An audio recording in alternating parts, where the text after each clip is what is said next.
골로새 교회는 바울이 직접 세운 교회도 아니고 또 성도들의 얼굴을 한 번도 보지도 못했지만 바울은 많은 관심과 애정을 가지고 골로새 교회를 위해서 항상 기도했고 또 기도할 때마다 감사함을 드렸습니다. 초대 교회의 모든 교회들이 비슷한 그런 형편이었지만은 이 골로새 교회는 특히 많은 그런 위협과 그것을 유혹하는 이단들, 철학 사조들 이러한 것들이 있었기 때문에 사도 바울은 이 성도들에게 그리스도에 대한 바른 지식과 바른 믿음이 무엇인지를 중점적으로 가르치고 있어요. 그래서 이 골로새서는 4장밖에 안 되는 짧은 그런 성경이지만 아주 귀중한 진리를 담고 있는 말씀입니다. 그 내용 중에 핵심은 그리스도는 탁월하시고 우월하시기 때문에 이 성도들이 구원을 받고 구원받은 이후에 신앙생활을 하는 이 삶을 위해서는 오직 그리스도 예수 한 분만이면 충분하다 하는 이것을 가르치고 있습니다. 이제 사도 바울은 이 골로새 서신을 마무리할 시간이 되어서 마지막 권면의 말씀을 하고 있습니다. 이 마지막 권면은 크게 두 가지였는데 하나는 기도에 대한 권면이고 또 다른 하나는 외인들, 즉 믿지 않는 불신자들과의 관계 속에서 우리 성도들이 해야 될 그런 권면의 말씀입니다. 먼저 기도에 대한 권면의 말씀을 보게 되는데요, 이 골로새 서신을 시작할 때에도 사도 바울은 골로새 교회를 위해서 항상 기도하고 있다라고 말했습니다. 오늘 기도를 가르치고 있는데요, 바울은 기도가 너무도 중요하다는 기도의 중요성을 알고 있기 때문에 그냥 기도는 이렇게 해야 된다 저렇게 해야 된다 가르칠 뿐만 아니라 그 자신이 직접 하나님 앞에 무릎을 꿇고 기도하는 사람이었어요. 그리고 또한 그 자신도 기도가 필요한 사람이었기 때문에 이 서신을 통해서 성도들에게 기도를 또한 부탁을 하고 있습니다. 기도라고 하는 것은 이론적인 것이 아니라 목회자가 직접 무릎으로 보여주는 것이다 라는 것을 잘 말해주고 있습니다. 이제 월드컵이 오늘이면 막을 내리죠. 모든 스포츠가 다 그렇지만은 축구도 어릴 때부터 기본기가 잘 다져진 사람이 모든 상황 속에서 좋은 실력을 내는 것 같더라고요. 우리 신앙생활에서 이 기본기가 잘 되어 있어야 되는데 신앙생활의 기본 중의 기본은 기도예요. 사람이 살려면 기본적으로 숨을 쉬어야 되잖아요. 호흡을 해야 됩니다. 그래서 신앙생활에서 숨을 쉬는 것과 같은 것이 바로 뭔가 하면 기도라고 하는 것이에요. 우리가 이론적으로는 기도가 무엇입니까 하면 기도는 우리 영혼의 호흡입니다 라고 말을 하는데 정말 우리 실제 삶에서 정말 그렇게 인식하고 그렇게 행동하고 있는지 우리는 돌아봐야 됩니다. 바울은 기도에 대한 권면을 하면서 첫 번째, 기도는 계속하는 것이 중요하다라고 우리에게 말씀하고 있어요.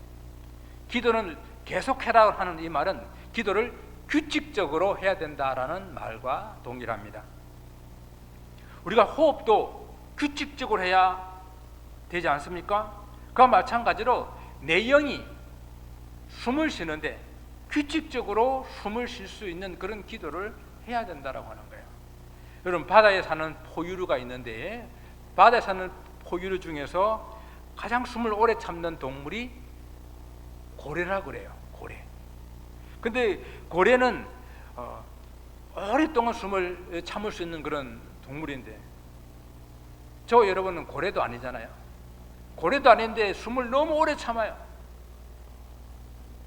며칠을 참고 몇 주를 참고 몇 달을 참습니다. 성도라고 하는 것은 규칙적으로 숨을 쉬어야 됩니다. 내가 하나님께 어떤 기도하는 시간을 정하고 나만이 하나님 앞에 기도하는 어떤 공간을 정하고 그리고 나만이 기도하는 하나님 앞에서의 그런 방식을 정해서 그것이 계속해서 이어져 갈 수 있도록 지속될 수 있도록 규칙적인 그런 시간을 가져야 됩니다. 우리의 생활이 어느 정도의 그 기본적인 루틴이 있으면 좋잖아요. 그 기본적인 루틴 가운데 가장 기본이 되는 것이 기도라는 것을 생각하시면서 기도로 중심으로 우리의 삶의 루틴이 만들어졌으면 좋겠습니다. 데살로니가 교회에도 사도 바울은 동일한 그런 권면을 합니다. 그래서 그 데살로니가전서에서는 쉬지 말고 기도하라라고 그랬어요. 때로는 기도의 응답이 늦어집니다. 그렇더라도 지치지 말고 포기하지 말고 기도를 해야 된다라고 하는 것이에요. 성경에 기도의 인물을 하게 되면 우리는 사무엘을 들 수가 있는데요. 사무엘이 살던 그 시대는 사람들이 하나님 말씀대로 살기보다도 다 자기의 소견에 옳은 대로, 자기 생각대로, 자기 방식대로 살던 그런 시대였었습니다. 그러다 보게 되니까 하나님 역사도 없고 영적 암흑기 같은 그런 시간들을 보내는 거예요.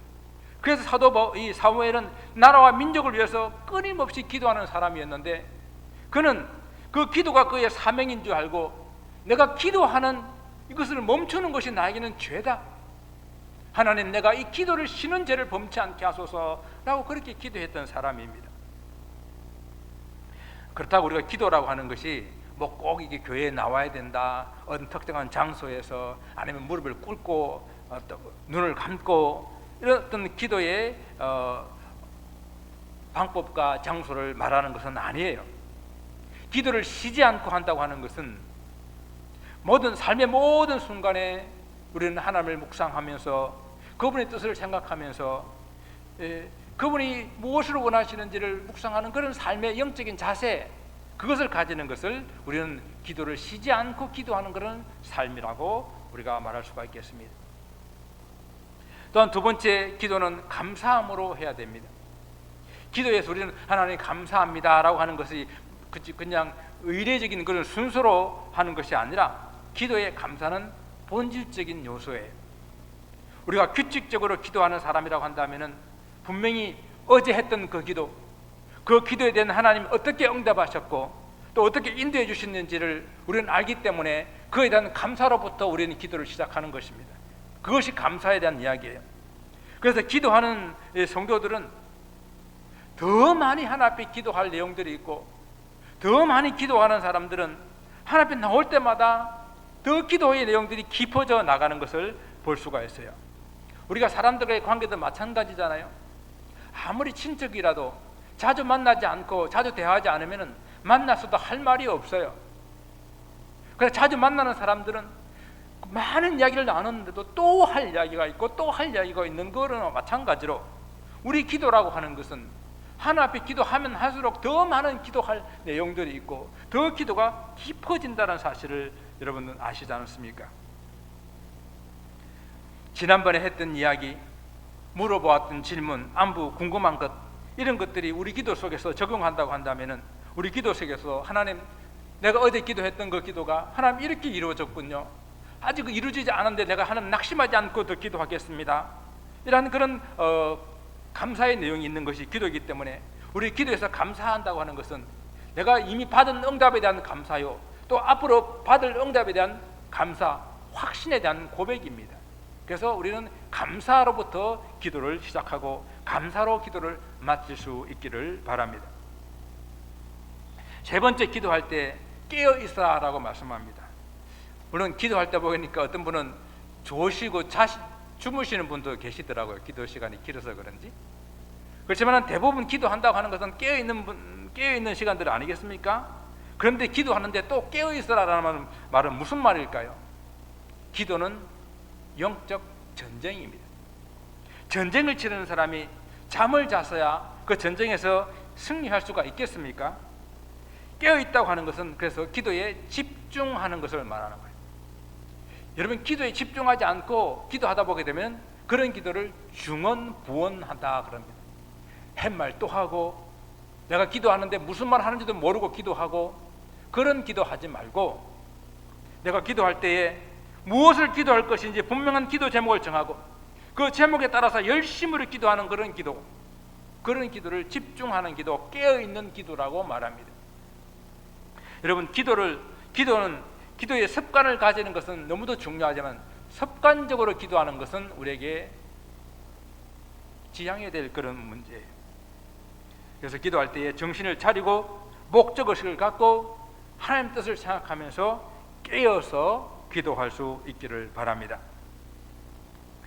또한 사도 바울은 골로새 교회 성도들에게 깨어서 감사함으로 기도하라라는 그런 권면을 했는데, 이제는 자기를 비롯한 사역자들을 위해서 좀 기도를 좀 해달라고 기도를 부탁하고 있어요. 우리 모두는 기도해야 될 그런 존재들이고, 또 우리 모두는 누군가의 기도에 도움이 필요한 사람들이에요. 자녀들은 부모님들의 기도로 오늘까지 건강하고 어림없이 살아왔었고, 또 우리들도 누군가의 도움으로, 누군가의 기도로 이렇게 건강하고 어려움 없이 살아오는 그런 기도에 서로의 도움이 필요합니다.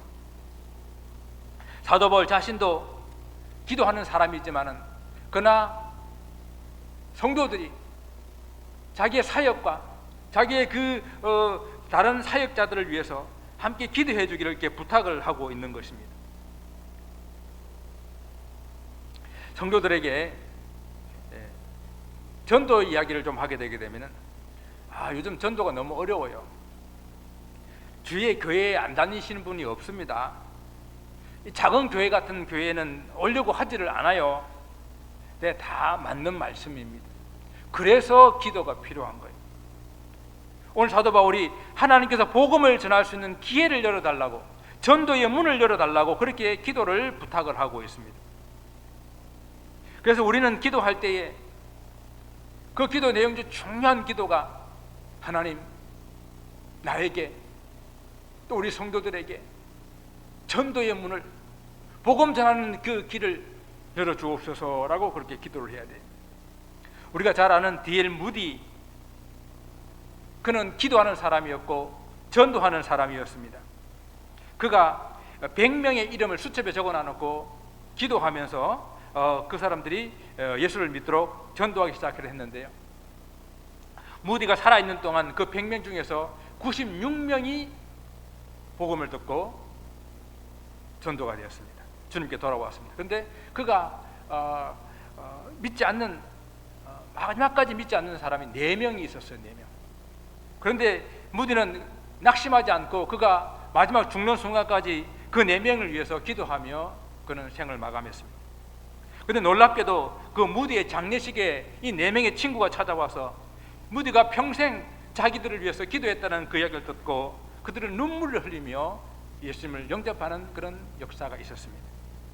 그리하여 100명의 전도의 문이 기도하여서 모든 사람들이 다 주님을 믿게 되는 그 전도의 문이 기도를 통해서 열렸다는 것을 우리는 간증을 통해서 듣게 됩니다. 우리가 전하는 모든 말씀들이 사람들에게 전도의 기회가 되도록 우리는 기도해야 돼요. 듣는 사람들의 마음의 문을 열어주도록 우리는 하나님께 기도해야 됩니다. 여러분, 하나님께서 어떤 사람을 우리에게 만나게 해주실지 우리는 알지 못하잖아요. 믿지 않는 사람이 없다라고 했는데 그 중에는요, 많은 사람들이 믿다가 낙심했더라고요. 믿는다 그러는데 교회를 안 다니더라고요. 그런 사람을 만나게 해줄지 어떻게 압니까? 겉으로 볼 때는 아무런 문제가 없이 행복해 보이지만은, 또 다 가지고 여유 있어 보이지만은, 그런 내면에는 어떤 영적인 갈증과 아픔과 그 마음속에 고통이 있는지 우리는 모르는 거예요. 그런 분들을 만나게 해주셔서 그런 분을 통해서 기도의 문이 열리고 전도의 문이 열릴 수가 있다라고 하는 것입니다. 그래서 우리는 기회되는 대로 전도해야 되고, 그리고 하나님께서 그들의 마음의 문을 열어주시도록 우리는 기도를 해야 하는 것입니다.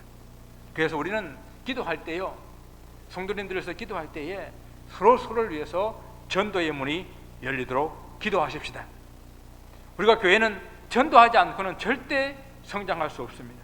지금 현재 우리 교회의 모습을 바라보시면서 우리는 전도하지 않으면 안 된다고 하는 그런 절박감을 가질 수 있기를 원합니다. 여러분의 모든 교회 사역을 하게 될 때도, 그리고 함께 기도할 때도, 성도들이 직장에서, 성도들이 가정에서, 성도들이 운동하는 그곳에서 전도의 문이 열리도록, 그들이 만나서 복음의 입을 열게 될 때에 그 듣는 사람들의 마음이 열리도록 함께 기도하는 그런 전도의 문을 열어달라고 기도할 수 있는 저와 여러분 될 수 있기를 바랍니다. 바울이 마지막으로 권면하고 있는 것은 또 외인에 대하여라고 말하고 있습니다. 여기서 외인이라고 하는 것은요, 원어적인 의미에서는 문 밖에 있는 그런 사람의 뜻으로서 우리가 성도들이 사회생활을 하게 되는 하면서 만나는 모든 사람들, 즉 세상의 불신자들을 말하는 외인을 말합니다. 우리가 이민자로 미국에 살다 보게 되니까 사람들을 만나는데 물론 많은 그런 한계가 있어요. 우리 활동 범위도 그렇게 넓지 않기 때문에 주로 한인들을 만난다든지 아니면 대부분의 믿는 사람들을 만나는 것으로 우리는 좀 한계를 가지고 있는 것은 틀림없습니다. 그럼에도 불구하고 우리가 매일 만나는 사람들이 다 한국 사람들은 아니잖아요. 직장에 다니시는 분들은 직장에서 또 다른 믿지 않는 사람들도 우리는 만나잖아요. 또 꼭 다 믿는 사람들만 만나는 것이 아니라 믿다가 낙심한 사람들도 만나잖아요. 직장 가운데 불신자들, 사업을 하면서 사업 가운데 불신자들을 만납니다. 우리가 마켓에 가게 되면 마켓에서, 길거리에서, 이웃에서 만나는 많은 믿지 않는 사람들을 우리는 만나게 됩니다. 그래서 사도 바울은 이 마지막 권면이 믿는 우리 성도들이 세상 속에서 이 불신자들과 함께 살면서 어떻게 살아야 하는지 그 권면의 말씀을 하고 있습니다. 그 세상 사람들에 대해서 첫 번째, 지혜로 행하여 세월을 아끼라라고 말하고 있습니다. 먼저 세상 사람들에 대해서 지혜로 행하라 그러는데 5절 말씀에서 외인들에 대해서는 지혜로 행하여 세월을 아끼라라고 권면하고 있는데요, 성도가 세상에 단절을 해서 완전히 산속에 들어가가지고 저 외딴 무인도에 살 수 없는 것 아니겠습니까? 그러니까 우리가 살아가는 세상 가운데서 많은 사람들과의 관계 속에 살아갑니다. 그 가운데서 지혜롭게 행하라라고 말합니다. 그래서 행하다라는 것은 행동한다, 동행한다, 걷는다 이런 뜻을 가지고 있어요. 그러니까 세상 사람들 속에서 살아가면서 동행하면서 걸어가면서 우리는 어떻게 살아야 되는가? 그들의 삶의 모습을 따르지 말고 세상 가운데 살아가지만은 세상 사람들은 다른 모습으로 살아가야 된다라는 그 말씀을 하고 있는 거예요. 그것이 지혜라고 하는 것입니다. 그러나 성도는 자기 정체성을 분명히 알고 세상과는 다른 삶을 살아가는 것, 그것이 성도의 지혜인데요. 예를 들어서 우리가 직장 생활을 하게 되면 회식 자리나 또 우리가 일반 사회생활을 하면서 동창 모임 같은 데 가는데 술을 권한다 라는 가정을 한번 해보십시다. 어떻게 거절하면 좋을까요? 내 교회 다니는데 나에게 술을 먹인다고요? 나를 시험하는 겁니까? 아니면 좀 드시면 사탄아 물러가라 이렇게 하면은 자기 정체성은 확실히 밝히는 거지만은 지혜롭지 못한 거예요. 지혜롭지 못한 거예요. 이게 지혜로운 대답이 될 수 있는지 모르겠지만은 제가 여러분들의 분위기를 맞춰드리지 못해서 죄송합니다. 하지만 저는 음료수를 마시면서 같이 여러분과 함께 즐거운 시간을 보내겠습니다. 또 아니면 좀 재치 있게, 저는 있잖아요, 보리밭 근처만 지나가도 취하는 사람이에요. 좀 이렇게 좀 재치 있게. 아니면은 제가 요즘에 먹는 약이 있어서요, 의사로부터 절대 먹지 말라고 권고를 받았어요. 좀 지혜롭게 지나가게 되면 다음 기회에 전도할 문이 열린다는 거예요.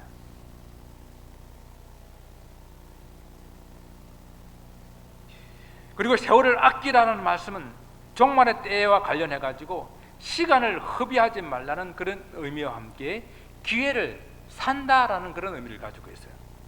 여러분 우리 그런 말 많이 들어봤죠. 헬라어에 똑같이 시간이라는 단어가 있는데 그 시간이 객관적으로 흘러가는 물리적인 시간을 크로노스라고 그러고, 주관적이고 특별하고 특정한 기회의 시간을 카이로스라고 부릅니다. 그래서 여기서 말하고 있는 이 시간이라고 하는 것은 그냥 의미 없이 흘러가는 그런 크로노스의 시간이 아니라 하나님께서 나에게 주시는 이 기회의 시간, 카이로스라는 이야기예요. 세상 시간이 흘러가는 대로 그냥 내가 거기에 묻혀서 사는 것이 아니라 그 가운데서 하나님이 주시는 기회가 무엇인지를 그 기회를 붙잡고 살아가는 그런 삶을 사는 것이 지혜롭게 세월을 아끼는 그런 삶이라는 것입니다. 그래서 사도 바울은 에베소서에서도 동일한 그런 고민을 합니다. 세월을 아끼라, 때가 악하니라. 그러므로 어리석은 자가 되지 말고 오직 주의 뜻이 무엇인가 이해하라, 분별하라. 이렇게 우리에게 고민하고 있습니다. 무엇이 하나님을 기쁘시게 하는 것일까 생각하고 그것을 이해하고 분별하며 살아가는 것, 그것이 성도의 삶이에요. 세월을 아끼라고 하는 이 말의 헬라어 뜻 안에는요, 대가를 지불하고 대사하는 것이라는 그런 의미를 가지고 있어요. 어떤 것을 얻기 위해서는 내가 무엇인가 마땅한 대가를 지불해야 되잖아요. 그것을 지불하고 타인에게서 그것을 사서 나의 것으로, 나의 소유로 삼는 것, 그것을 말하는 것인데요. 그러므로 성도들이 믿지 않는 불신자들에 대해서 지혜롭게 행하여 세월을 아낀다고 하는 것은 무엇을 뜻하는 것인지 한번 깊이 묵상해 보기를 바라요. 어떤 것이 하나님의 뜻을 이루는 지혜로운 삶일까? 내가 시간을 사서 무슨 기회로 만들 때에 우리 하나님께서 기뻐하실까? 우리 하나님께서 덩실덩실 춤을 추실까? 오늘 사도 바울은 성도들에게 기도를 부탁하면서 뭘 부탁했습니까? 전도의 문이 열리도록 부탁했잖아요.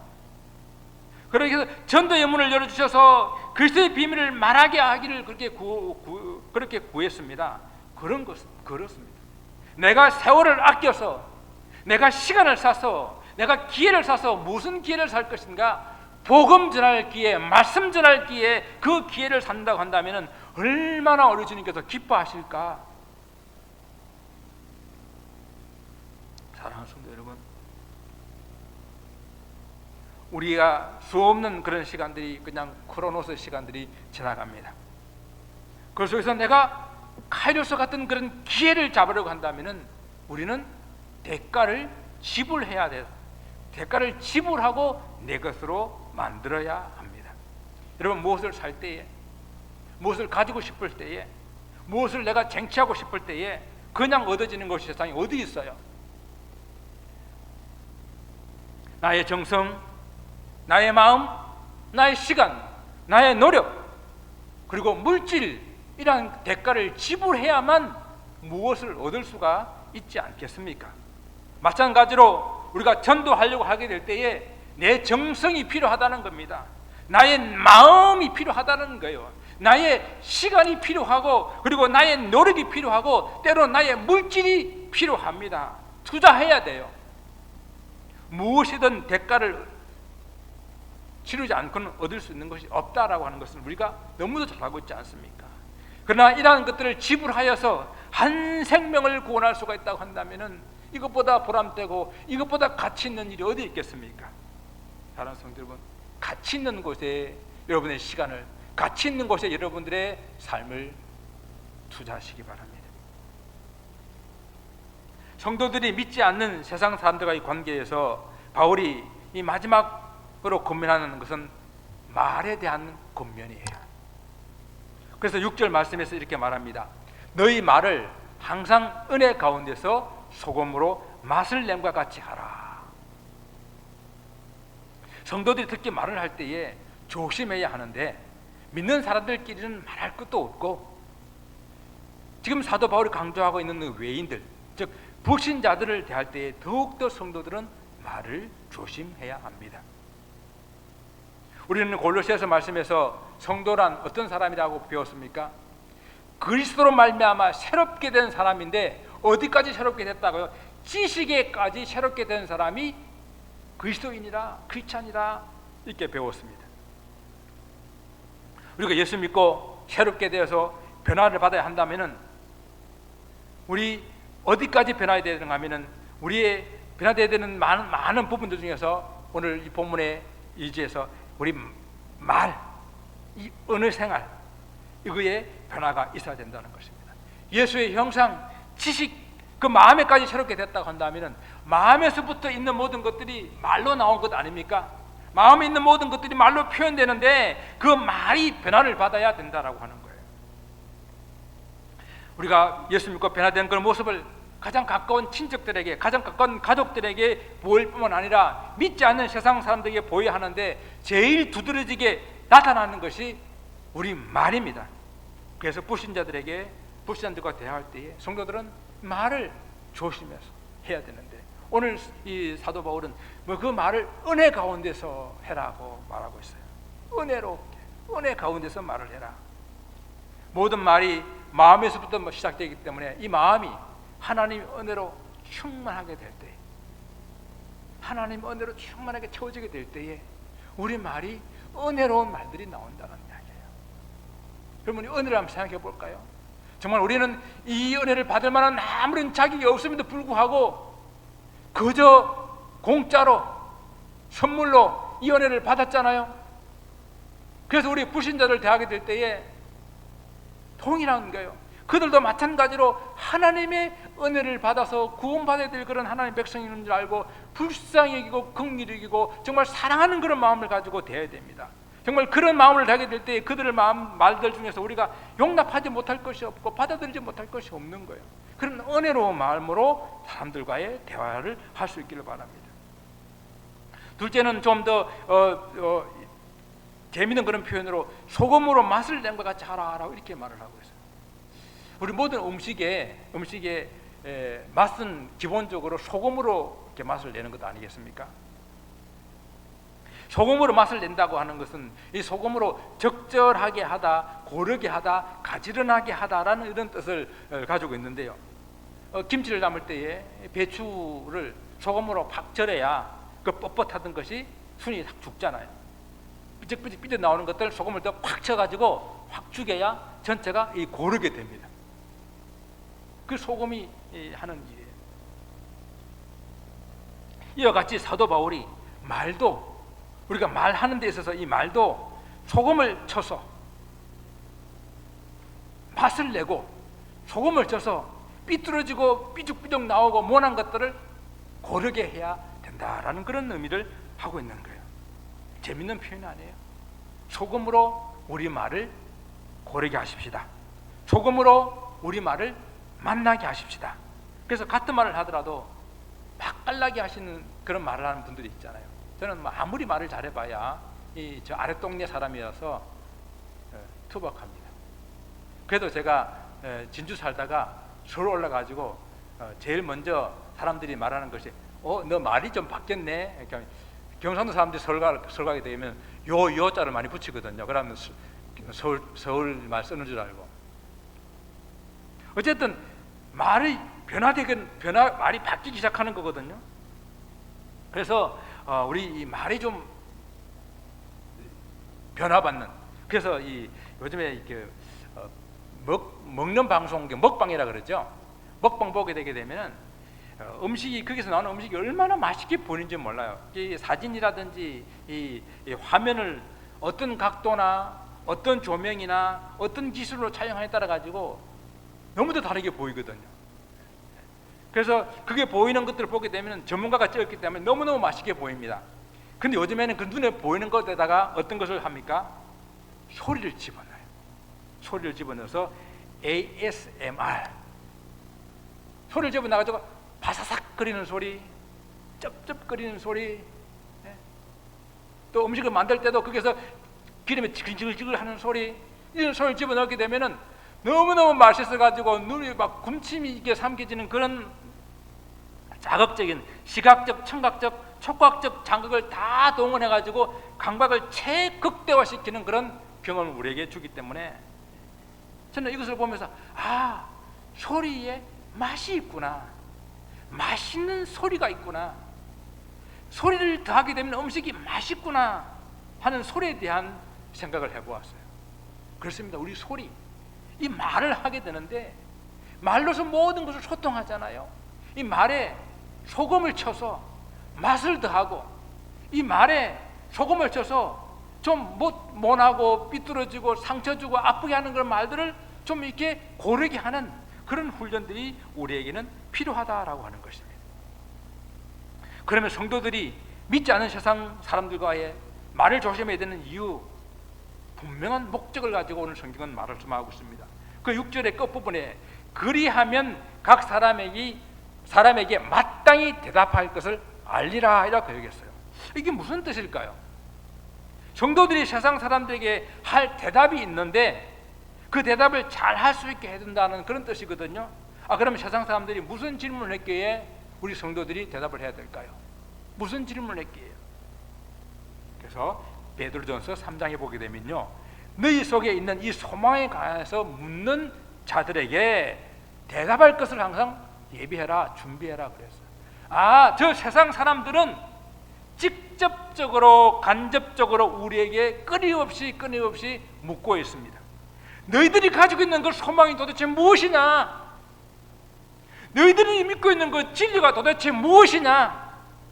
너희들이 말하는 그 구원이라고 하는 것이 도대체 무엇이냐? 네가 예수 믿었다고 하는데 예수 믿고 변화받은 네 삶은 도대체 무엇이냐라고 우리에게 끊임없이 질문을 한다는 이야기예요. 그런 질문에 우리는 삶으로, 우리 행동으로, 우리 말로 대답을 해야 돼요.